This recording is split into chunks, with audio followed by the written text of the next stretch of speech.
489 make it up the hill.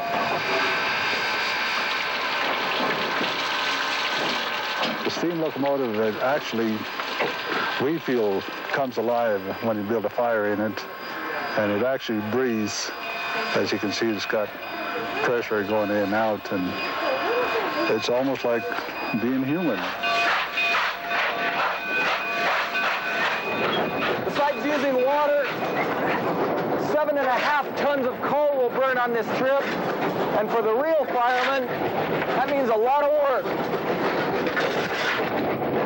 But shoveling coal becomes a privilege. The romance of the steam engine burns in the fireman and engineer. It's an interesting job. You can't go to school to learn it. You can't get a degree in it.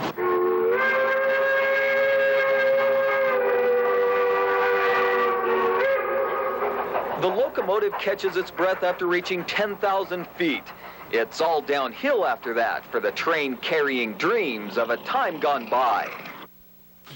Of course, it runs downhill to Chama, New Mexico, and if you want to take a ride on the Cumbres and Toltec, just give them a call up there in Chama. It does look like fun. Mm-hmm. Well, don't.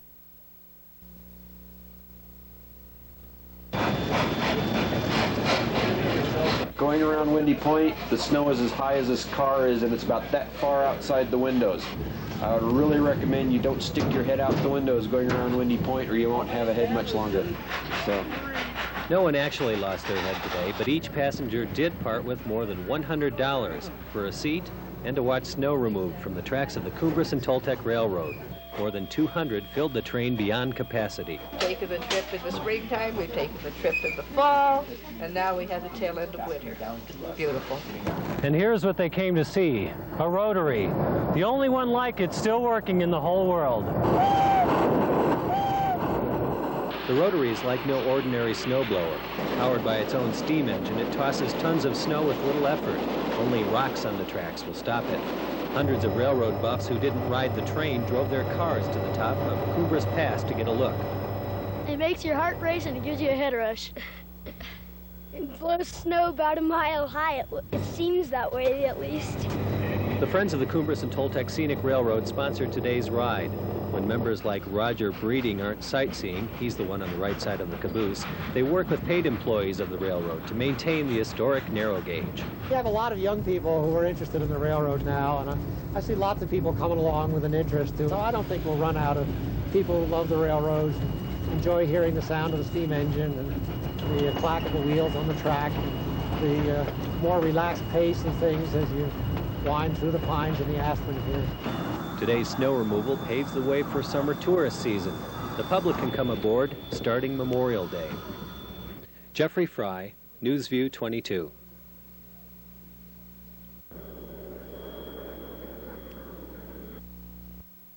Train of thought. Bob McNamara takes you on a time machine trip on the tracks.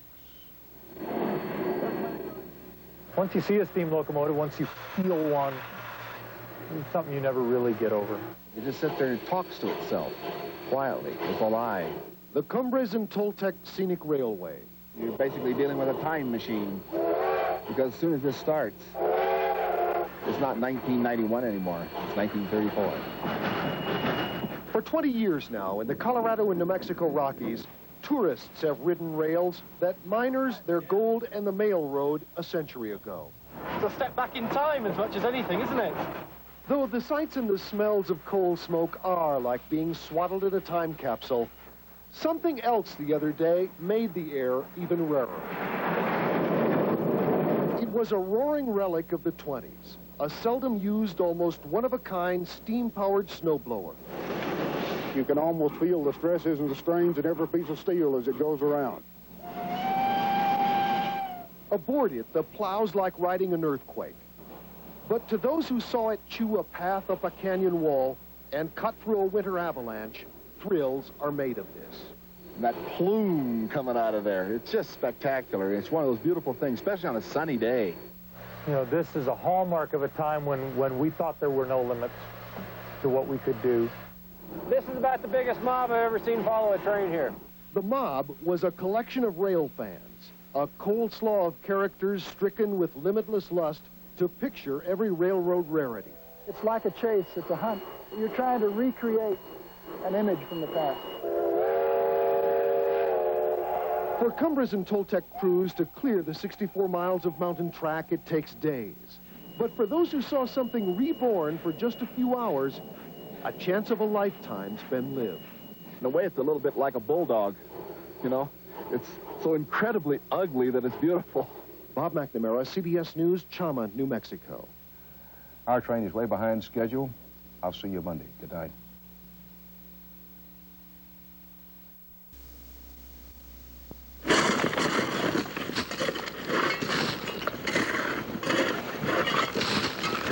The railroad section gang at work is a sight that most people don't think much about. It is simply something that is taken for granted, a task that begins in the springtime and continues throughout the summer.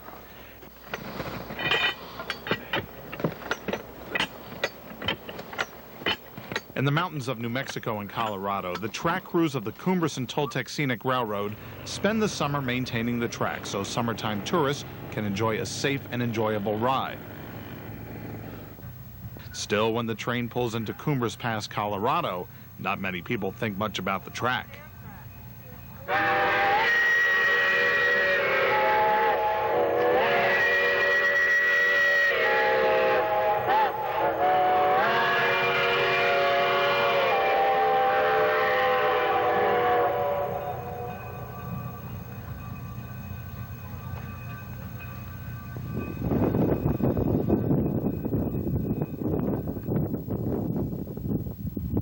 Although this scene looks as if it is the dead of winter, it was in fact shot on April 30th, 1991. While most other people are thinking about lawnmowers and summer barbecues, officials of the Cumbres and Toltec are concerned about one thing: opening up their snowbound railroads so the section men could get to work. Ever since the line was built in 1880, railroaders have had to deal with the mammoth snows that have stormed their way onto Cumbres Pass. This is the story of snow fighting on Cumbres and of the fascinating machine that is employed when nothing else will clear the snow, the rotary snowplow.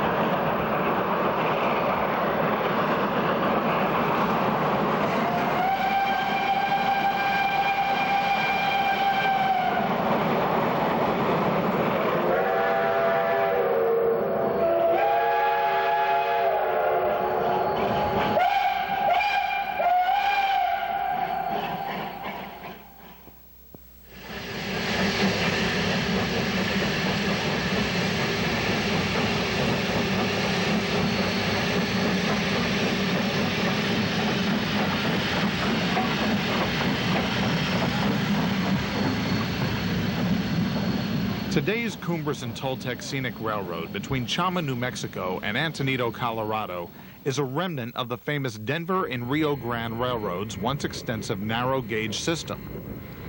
Running from late May to mid-October, the CNTS takes passengers into the Rockies for a day of scenery and history.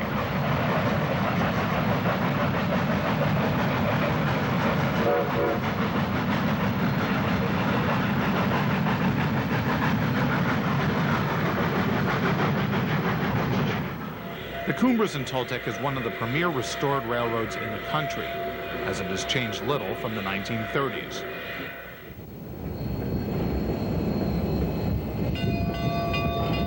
The old buildings, cars, and steam locomotives make it a priceless relic of times long past.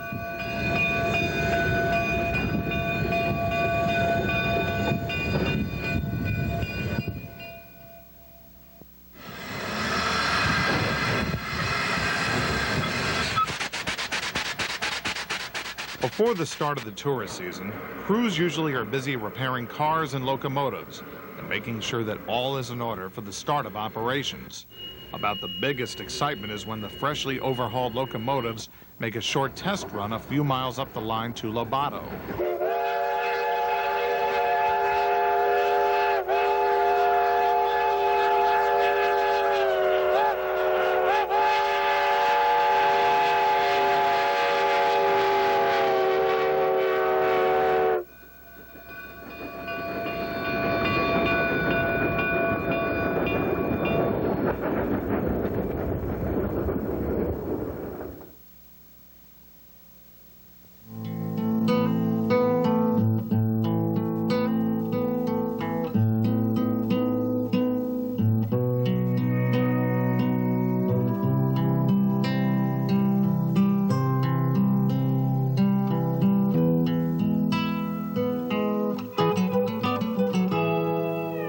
Since the railroad doesn't open for business until the end of May, snow isn't usually a problem. Every few years, however, so much snow falls on the line that it is necessary to remove it before the start of the season. 1991 is such a year, when even Chama is getting snow at the end of April.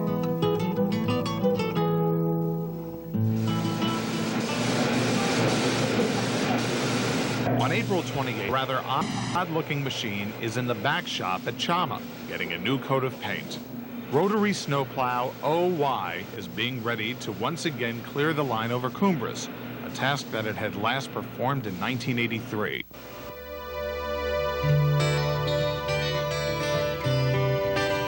Even when the Denver and Rio Grande Western ran the line all winter, the use of the rotary snowplow was not a yearly occurrence. Most of the time, a large plow attached to the front of the steam locomotive was sufficient to keep the tracks clear. Still, when all else failed, the Rio Grande had several rotaries that it employed to open up its narrow gauge lines. Today, two examples still remain on the Cumbres and Toltec.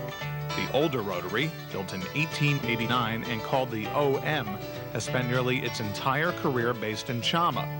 Although it is still operational, OM spends most of its time standing in the same spot in which it has always stood, waiting for the next call to service. The OY was built in 1923 by the American Locomotive Company, and for most of its career it was based in Alamosa, Colorado. Often it could be found plowing westward toward Chama, while the OM plowed east toward Alamosa.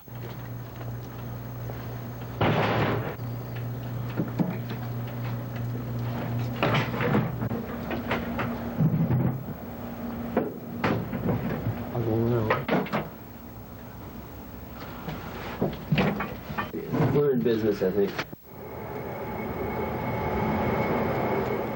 In essence, the rotary is a large version of the modern-day snowblower. The OY, however, is much more intricate than the machine one uses to clear the driveway. Basically, this is a steam locomotive in a box, essentially. There's a locomotive boiler here, coal-fired, just like the steam locomotives. It powers two cylinders that are mounted up toward the front, which turn a bevel gear set, which turns the main shaft that turns the blade up on the front. This is where the fireman hangs out. We generally carry two of them because it sucks up a lot of coal. It's got a regular firebox door on this thing. There isn't a whole lot of fire in there right now, so we'll throw a little bit in. Burns probably in getting up the top of the hill. We'll probably burn about 5 to 6 tons of coal.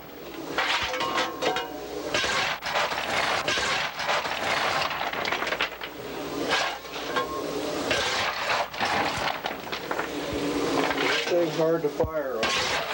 It steams real well. It's got a lot of firebox in here, a big grate area, and the tube length is pretty short, so it drafts real well. Carries 190 pounds of steam pressure. There's a water gauge right here, shows about a half a glass. This is a steam gauge. Shows you how much steam pressure, so the fireman has an idea what's going on. I guess that's basically it here. Let me go up to this side over here.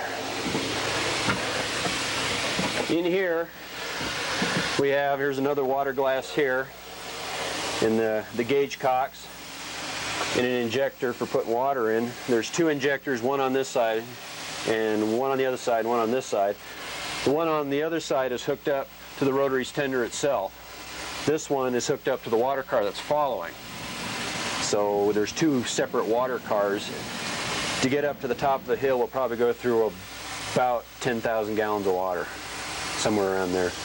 This is the main reservoir. There's an air compressor on the other side that pumps up air that runs the brakes on the rotary as well as runs the flanger underneath it. You notice there's an air date here from Alamosa in February of 1936. Shows some of the history here. There's the steam pressure gauge for the wheelman, as well as his air brake gauge tells him what's going on here. This is a Johnson bar here. This controls the forward and reverse of the wheel itself, as well as the throttle here, which controls the speed of it. We have two hydrostatic lubricators here and over here, and they provide oil lubrication to the cylinders and the valves as well as the steam half of the air compressor. This here is the steam dome for the boiler, and you can see all of the taps off of this for running the injectors and the lubricators and running the air pump, and the dynamo for the lights. This is the dynamo that runs the lights on the rotary, the headlight as well as all the cab lights and interior lights on it. This lever right here with a rope on it's the whistle. This is the dry pipe running to the cylinders on each side. There's one over here too. These are the check valves here for the injector feed lines. It's interesting that both check valves are on the same side of the boiler on this thing. This one here is the check valve for the injector on the other side, and the pipe crosses over to the other side of the boiler. And this is the check valve for the injector on this side. What is the check valve? The check valve is keeps the water from going back through the injector when the injector's not running. It shuts off the steam and water flow out of the boiler. So the water can go in to fill the boiler, but it can't run back out when it's not running. This is the air compressor on the rotary. This is a single stage 11-inch air compressor. It runs the air brakes on the rotary as well as the flanger that drops down between the rails. This is the pilot house up here. This is where the pilot rides to run the whole show from up here. This lever here controls the flanger, which drops down between the rails behind the front truck and digs the ice and snow out from between the rails. When the lever is up, the flanger is all the way up. When it's down, it's dropped down between the rails. This brake valve here is the independent brake for the rotary itself. By moving it this way, it sets up the brake.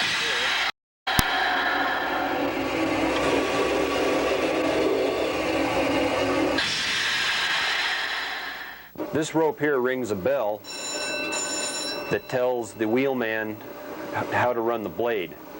2 rings means go, 1 means stop, 3 means slow down. Also up here, the rotary pilot has a whistle cord that tells everybody what to do with the engines following behind, whether to slow down, speed up, stop, go backwards, whatever. This big wheel here flops the hood from one side to the other for throwing the snow from one side of the track to the other. Okay, underneath the floor here are all the inner workings of the rotary. This is the big bevel gear sets that make the blade move up front. There's the 2 engine units on each side are not connected together except for through the bevel gear. They're not on a solid continuous axle in any way. Simple as it looks on the outside. By simply doing this and this, a whole bunch of neat stuff starts to happen.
One of the unique aspects of the 1991 operation of OY is the chance to observe the various phases of servicing a machine such as the rotary.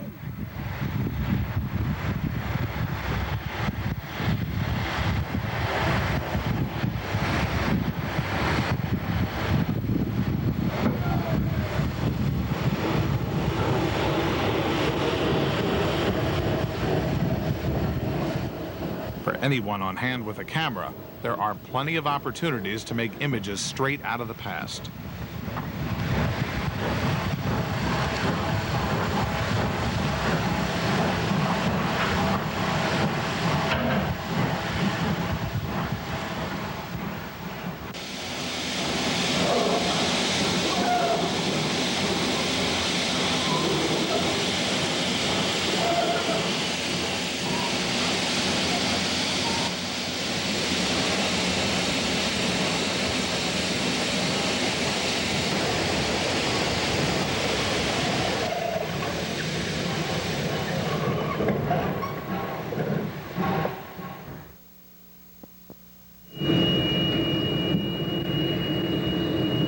On the morning that the OY is to head up the hill, there is a sense of anticipation in the air, a feeling that an event is about to happen.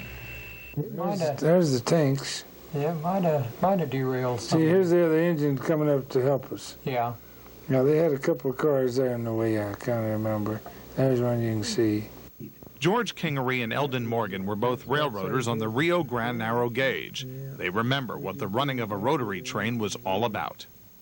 It was always a lot of work, and there was no 8-hour days then. Sometimes you would work anywhere from 16 to 20 hours there, and maybe you would tie up and get 8 hours off and then turn around and go right back. After they got the outfit cars upgraded and one thing and another to where the crews could stay in it, we would work 14 hours on, and then we'd have 8 hours off, and then that was just continuous from the time that you left Alamos until you got to your final destination, which was Chama. The running of a rotary snowplow a half a century ago was a definite cause for excitement. However, the railroaders of that era often had little notice before the plow rolled. Most of us guys, like us guys in train service, well, of course, we had the first thing we thought of buying a bunch of groceries to put on the caboose. We'd have food always up there. Well, we knew they'd have food, but we always took extra along ourselves. And that's actually, you didn't know too much ahead of time on that when there's going to run a rotary, maybe a day or two. Most of the time, though, it would just come right up and time to go. Well, when the phone rang, you knew that he had about an hour to an hour and a half, and he had to be there. And so it was rush, rush, rush all the time. And you never got to go anywhere because you always had to stay there and wait for the phone to ring. And because you never knew when they were going to call you, so you couldn't even go uptown or do anything because you had to stay right there where the phone was. You didn't go outside and do very much unless one person was always at home to listen to the phone. Usually they called about 2 o'clock in the morning. So you got up and you packed them a lunch. First you had to build a fire with coal and wood to cook them something to eat, get them some breakfast, and pack them a lunch at 2 o'clock in the morning and build your fire, and by the time they got gone, you had to stay up for fear the house would catch a fire if you went in and went to sleep. You forgot to pack his bag. Well, yeah, you had to pack his bag. Then you'd sit there for, when they went to Chama, usually it was sometimes 5 days. Today may be 1991, but to watch the railroaders, it could be 1940. The job of preparing the plow train has changed little.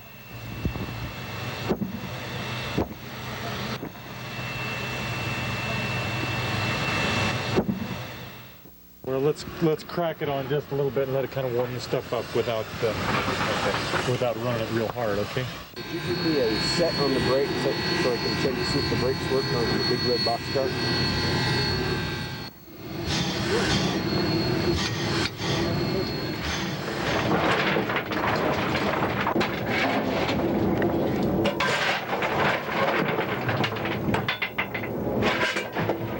It's going to be real exciting exciting day today, man. Pancakes and eggs. Pancakes and eggs? Okay, I'll be back there in a little while, all right? Be back there for breakfast. Yeah, if we shut the train down, it's because I'm coming back for pancakes and eggs, right? This is going to be some. This is going to be some red chili, okay? Oh, aye. So you can smother those eggs, you know. Smother it. Does it smell good, Max? Oh man! Now your favorite. Did you go bring the? Did you get some garlic salt? Yeah, we got it right there. It's our breakfast here. We're going to start making a breakfast. Oh, that coffee aroma is coming through. Sure smells good. Today's order of business is going to be fuel economy and water economy. There's a lot of snow up there, and we're going to be up there a long time. And I would like to see all of our engines, none of them pop off. Okay? No working water. Do not blow them down. We have to conserve as much water as we can, otherwise we have to come back to Cresco and get water. And the last time we did this, everyone was basically bone dry at the top of the hill, and we got more snow than we had last time. Nice and slow and easy. The harder you shove, the more trouble we have. The idea is to work the engines nice and slow and smoothly, and let us take care of the speed up front. If you're pushing on me too hard, I'll whistle 3 on you and I'll let you guys ease off. What happens if you push too hard, then the blade chokes up and we stall. And the idea is if we hit a spot where you feel it start grinding down, you guys just sit there and muscle it out unless we actually look like we're going to completely stop, then give a little bit more.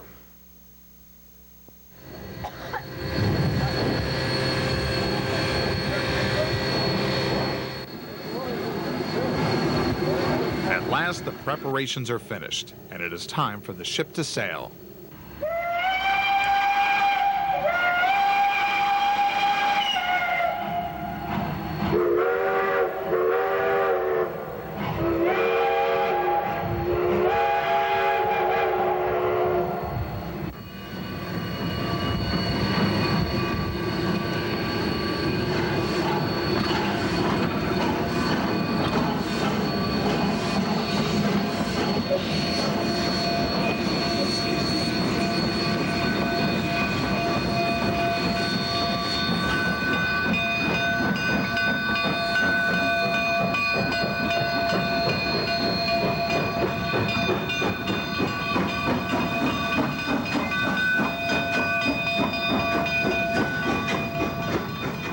The rotary is not self-propelled, and on this occasion requires 2 locomotives to push it to the top of Cumbres Pass.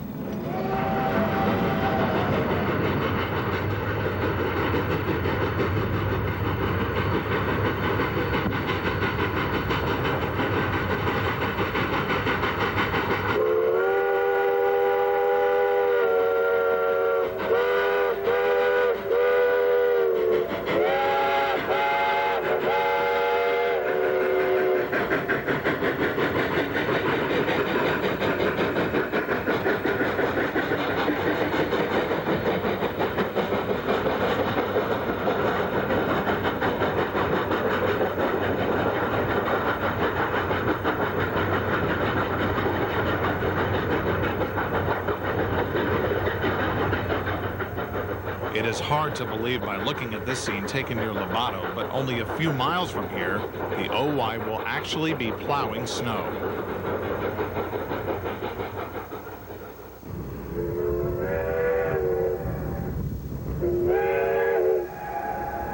Just before the train crosses into Colorado at Cresco, the rotary runs into its first little drift of snow, giving the crew a chance to give the OY a test spin.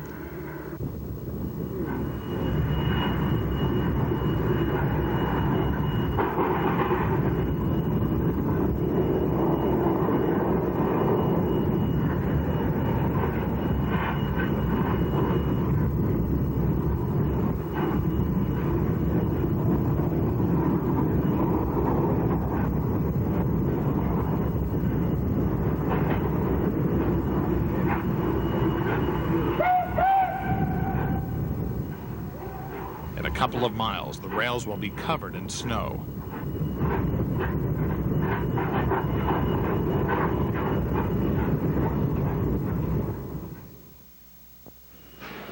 Now the snowplow train is really working as it begins fighting its way to the summit of Cumbres Pass.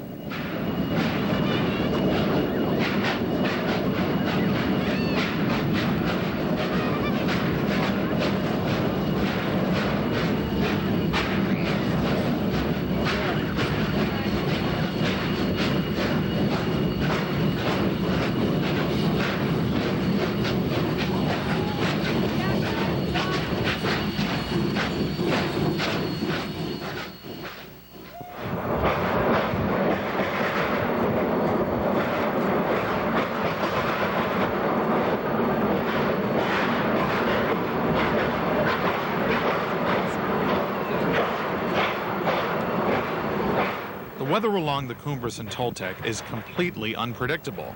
Less than a half mile from this scene, it is snowing as the train nears Coxo.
Watching the OY easily bore through the snow here at Coxo, it is hard to imagine that this is the location of one of the most famous snow blockades in narrow gauge history.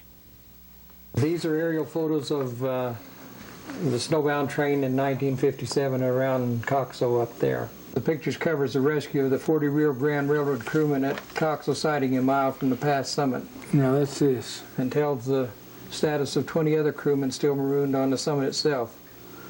Army Weasels went to Coxo, and then a helicopter is now being formed to rescue the 20 railroaders atop the pass. They were coming out of Chama, and like I say, that's the time we were stranded and almost there was no work. The ones had narrow gauge crews. And they had a crew in Chama, and they run them out of there, and they got stuck here, and they was just, well, they just couldn't go. Yeah, they also had Durango crews. Durango crews were running it, yeah. Mm-hmm. And, of course, they worked in a lot of snow, too, but I don't know if they really worked as much as we did. But no, they never were on plowing flangers like we were. But it's this is just an aerial picture, and it's kind of hard to see anything out of them. And that's just back down the track toward Chama there. On January 25th, 1957, a train that had run from Chama to Cumbres derailed at the summit due to the snowy conditions. A rescue train from Chama made it to Coxo and then became stuck. Yet another train, with crews and engines from Durango, pushing rotary OM, made it to Coxo, where the progress was made before this train also became stranded in the snow. What happens when you're plowing snow and it's deep, why, as long as you're going, why, you're all right, but when you stop and that snow comes right back in on your side rods and your valve gear and things like that, and these engines aren't equipped with your power reverses and things. You had your manual reverse levers, and the snow would just pack in there so tight that you couldn't throw it over, so that was the reason that most of the time that you were stuck was because of the snow coming in on you and you couldn't reverse it and back up. On January 30th, a train consisting of 3 locomotives and rotary OY left Alamosa to try to get to Cumbres and then Coxo. On February 1st, a team from the Army had rescued the stranded men at Coxo. By February 3rd, bulldozers had plowed their way to Coxo.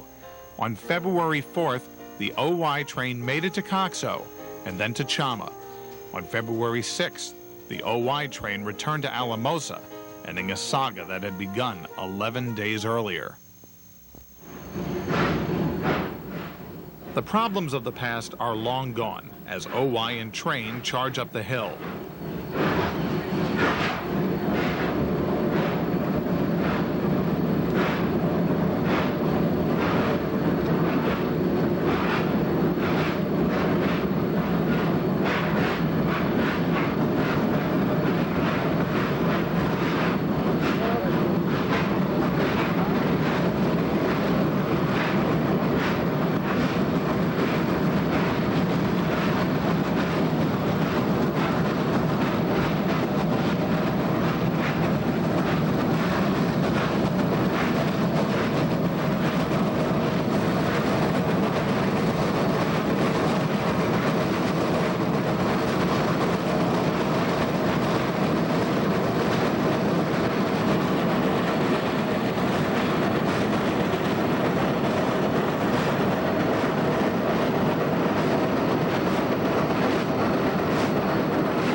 Less than a mile from Coxo, the railroad snakes around Windy Point.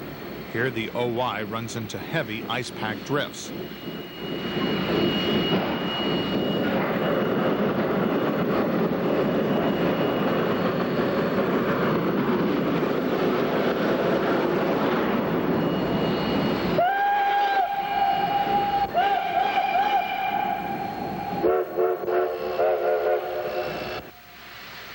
It is quite interesting to watch the drama of the rotary and its train going back and forth, making run after run into the huge drifts.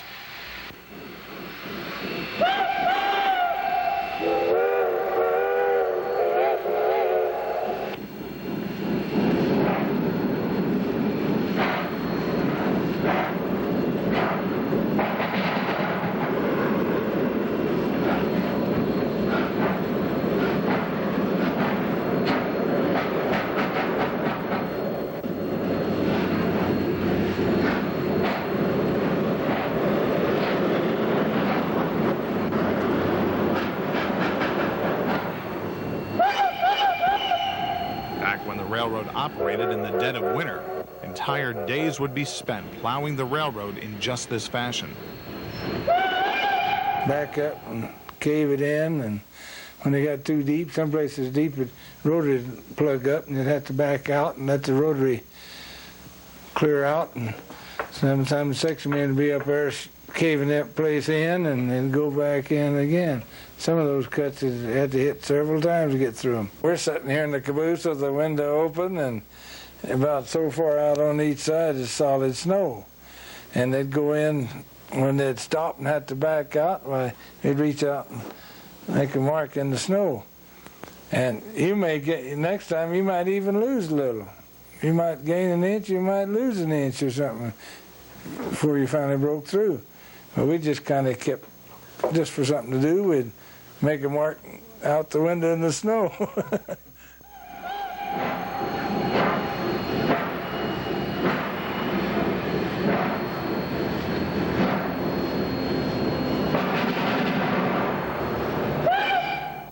While the Hawaiian crew continue their back-and-forth maneuvers, the weather turns into a mini-May blizzard.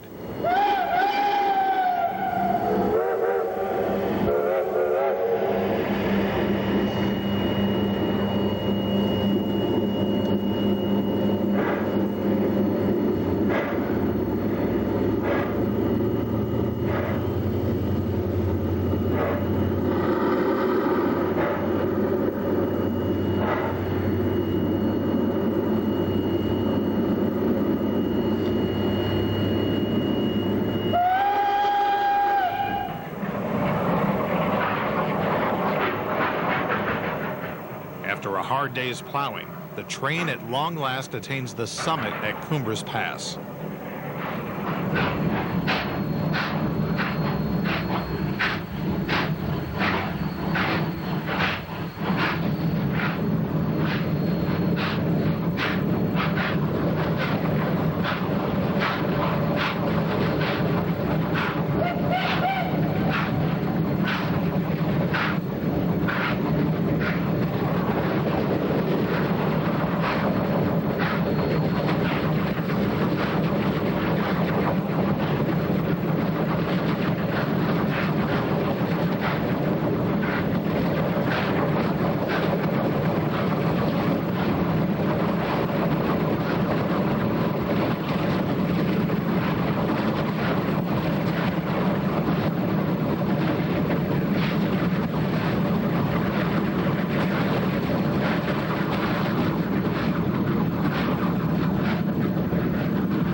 Silverton.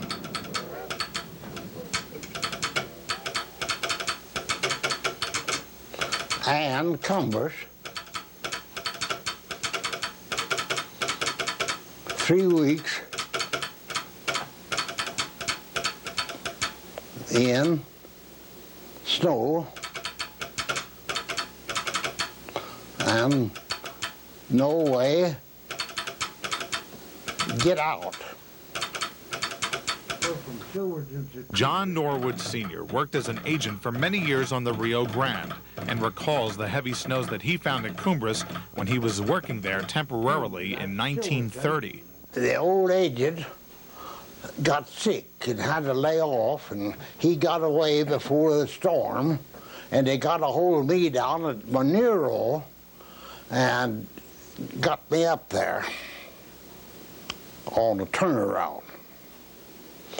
And I got noticed, and I packed my bed and my food. And Windy Point was so bad they couldn't run a turn up there.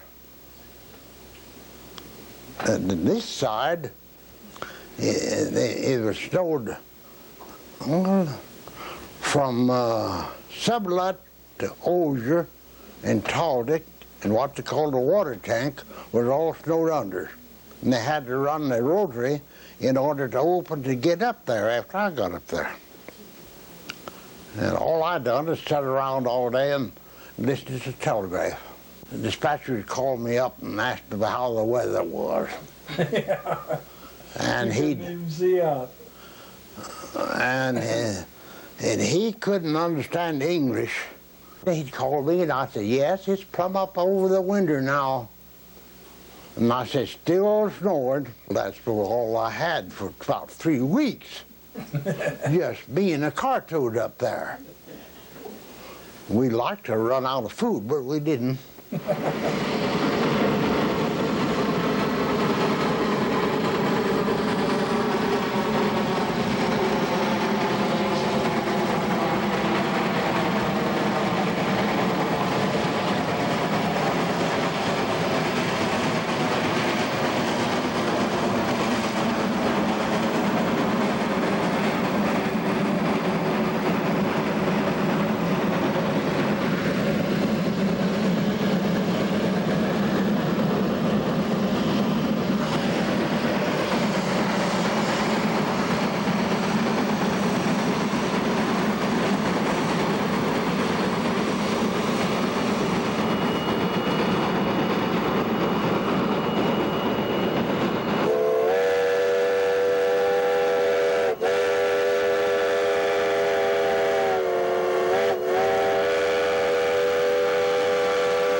The running of the snowplow is only part of the job of clearing the snow. Once the line is opened, the section men get busy digging out the switches. The ones that really had the hardest job, I believe, were the section men. While the rotary was going, they had it pretty easy, but whenever you stopped, why the section men were the ones that was out there really working, because they were either shoveling snow away from switches, or they were shoveling coal from one narrow gauge coal car into the rotary or to the engines that was pushing it. Most of the time you were doing it in blizzard conditions when the snow was a-blowing and you couldn't see anything. And if you're familiar with Cumbres in the wintertime there, and you get one of those storms, you can't even stand up out there without the wind just taking your breath away from you. It's just that strong there. There was a lot of snow to be shoveled to get in and out of the depot in the years that I spent up there. Ken Lively grew up on Cumbres with his parents, Charles and Ida May. Charles Lively was the depot agent at Cumbres from 1909 to 1936. Charles had taken up photography as a hobby and made an outstanding record of winter operations on Cumbres. Ken administers the photo collection today and remembers what the winters were like when he was growing up. We had anywhere from 11 feet fall during the winter up until till in winter of 31 and 32 there was 41 foot and 4 inches of snow fell there. And 33 and 36 some winters, and 29, 28. But there was a few winters when there would only be 14 or 15 foot of snowfall there. Usually after we'd had a winter with real heavy snow, why we'd have a light winter. But there was plenty. In addition to the work on the railroad, the Liveleys also had a gas station and store they ran during the summer months. In the winter, though, there wasn't much demand for gasoline. One would think that with all of the snow, one would feel lonely and isolated. I don't know, I kind of enjoyed it. I used to ski all the time, and I ran a trap line and had traps out on some of the ridges. We had the telegraph wires, and of course, in those days, there wasn't any such thing as a television, and we had a radio, and I don't remember what year the radios first came into use, but we had a radio we listened to, and we looking forward to the trains coming. At an elevation of 10,015 feet, snow is something that was taken for granted at Cumbres. In addition to the occasional runs of the rotary, there was an elaborate system of snow sheds in the area to help keep the line open. Although snow at Cumbres is a fact of life, it is not something to be taken lightly. Here we see a flanger train from Alamosa that derailed within walking distance of the summit.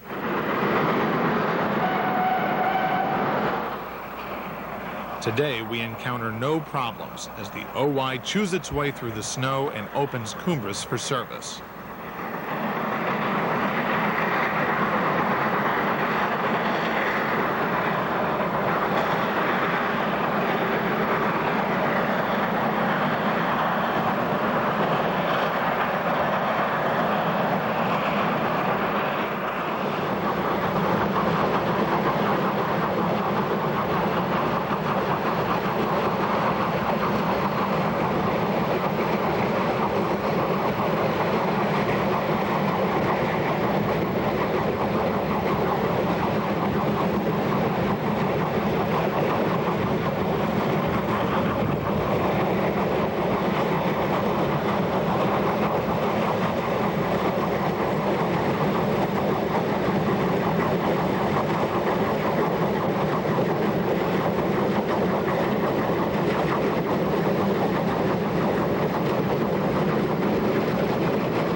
It has taken all day to plow about 3.5 miles of snow. The morning of May 5th, a special train sponsored by the Friends of the Cumbres and Toltec departs Chama, full of photographers who will follow the rotary. Incidentally, this is 30 years to the day of Alan Shepard's first American flight into space, and one can still ride a steam-powered train out of Chama.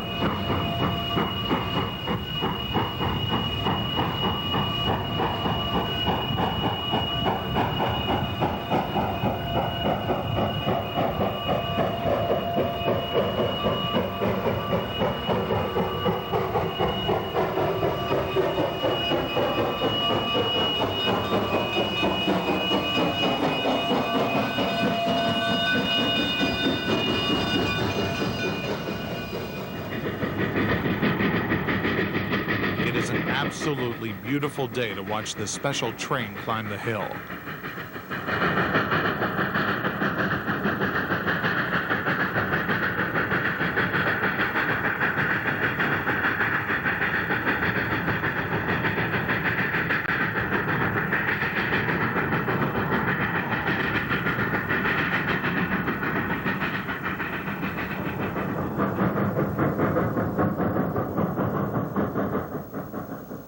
Watching the train climb uphill near Coxo, one can also imagine that this is the old San Juan passenger train on its way to Alamosa.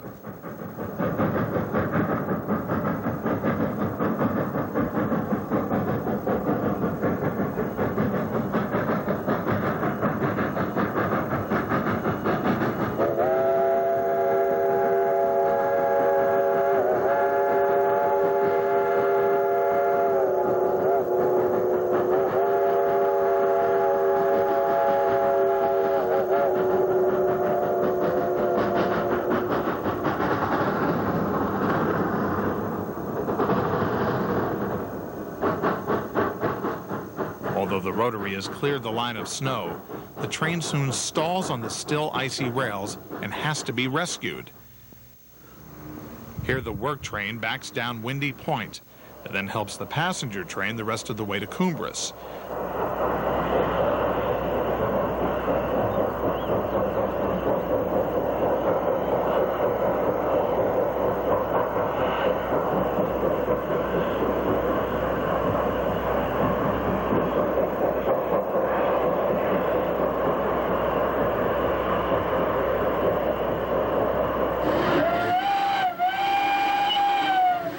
Once the passenger train has safely made it to the summit, OY goes back into action.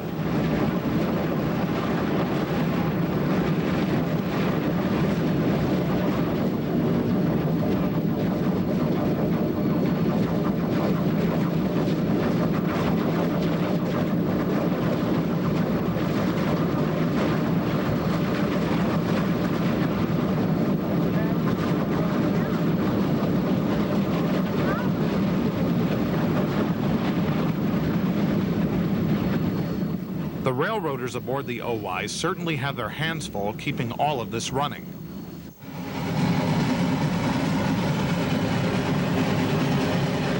The first thing that the visitor to the rotary's wheelhouse notices is the incredible vibration.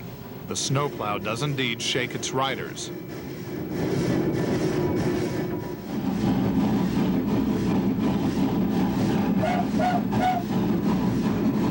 The second sensation is that the whole process is quite slow. The speed of the train is kept to basically a walking speed. You don't buck snow with the rotary. You come up against it nice and slow and easy. You get the wheels spinning at a speed that you can throw the snow clear of the chute without over revving the thing, obviously. And if you go too slow, it'll stall out when it hits the snow. If the engines try to shove it too hard into the snow, the wheel can't keep clearing itself fast enough and it will stall itself out. So the engineers behind us have to keep shoving at a nice, steady, even, slow speed to keep us from stalling out and keep the wheel spinning. It's a very slow, kind of lethargic, kind of situation. You don't go very fast.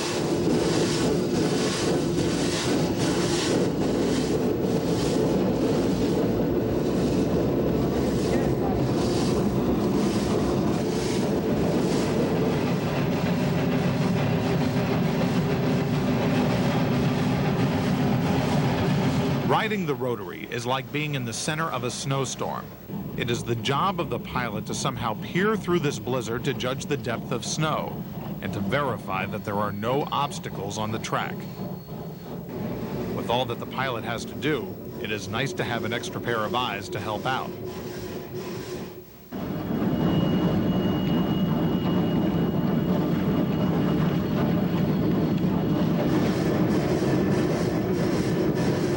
Back in the body of the OY, the wheelman is busy controlling the revolution of the wheel and watching for the pilot's instructions. In the back of the rotary, the firemen are hard at work, making sure the steam pressure is where it should be.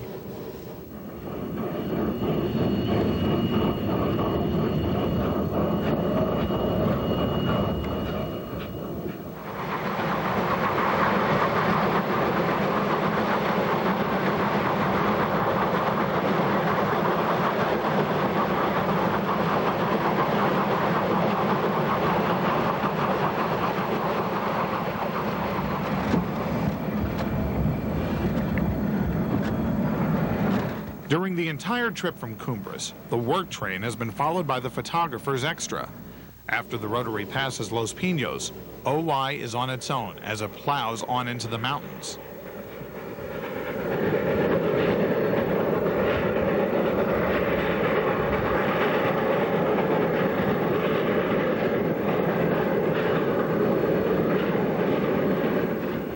After Los Pinos, most areas of the railroad are, in fact, completely bare. The rotary still makes an impressive sight as it crosses the highest bridge on the railroad, Cascade Trestle.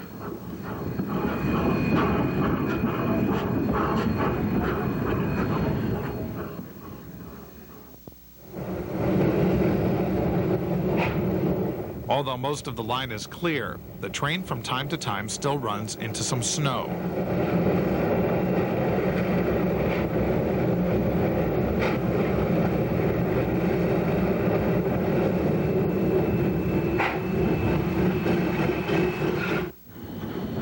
Today, with the snow largely melted, it doesn't take long to reach the old section camp at Osier.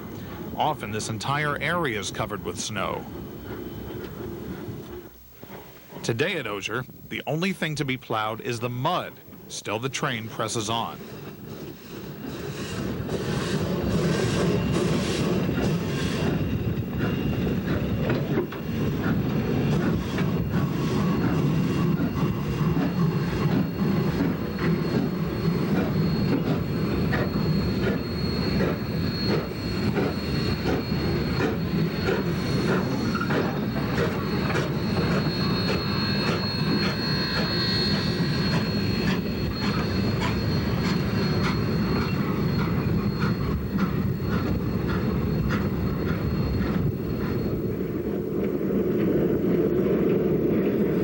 Just east of Osier is yet another large cut filled with snow.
The engineman's call book from Chama, New Mexico from February 1st, 1961 to November 27th, 1967. And in this book shows the engines and the crews that were called out of Chama, New Mexico. And on March 28, 62, they run a rotary again. And the engine crews that time were, on the OY was Greathouse was the pilot, fireman was Carl Jack, the wheelman was Edgar Dunn, and the fireman was Pete Deganey, with engineer Fawcett on the 494, and Ralph Hawkins was the fireman, and the engineer on the 484 was Eldon Morgan and Ross Weirick. Here you have the train crew, which is George Kingery, Harley Gillen, and conductor George Andrico. You had a machinist helper, Manuel Martinez, and the machinist was Frank Morrow. Here you have the engine crews there for the rotary there, Eldon Morgan, Edgar Dunn, Ben Greathouse, Jim Shawcroft, John Lyra, Kenneth Fawcett, Ralph Hawkins, Jim Pierce. This was the rotary and the crew that was on the last rotary out of Chama there in 1962.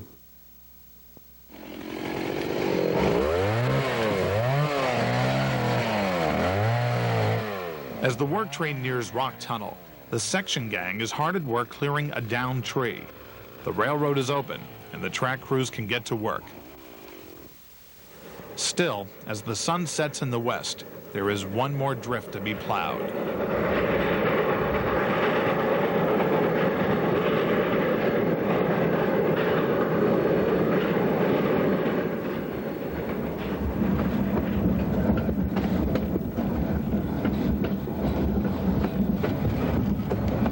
When the train reaches Rock Tunnel, the plow operation comes to an end.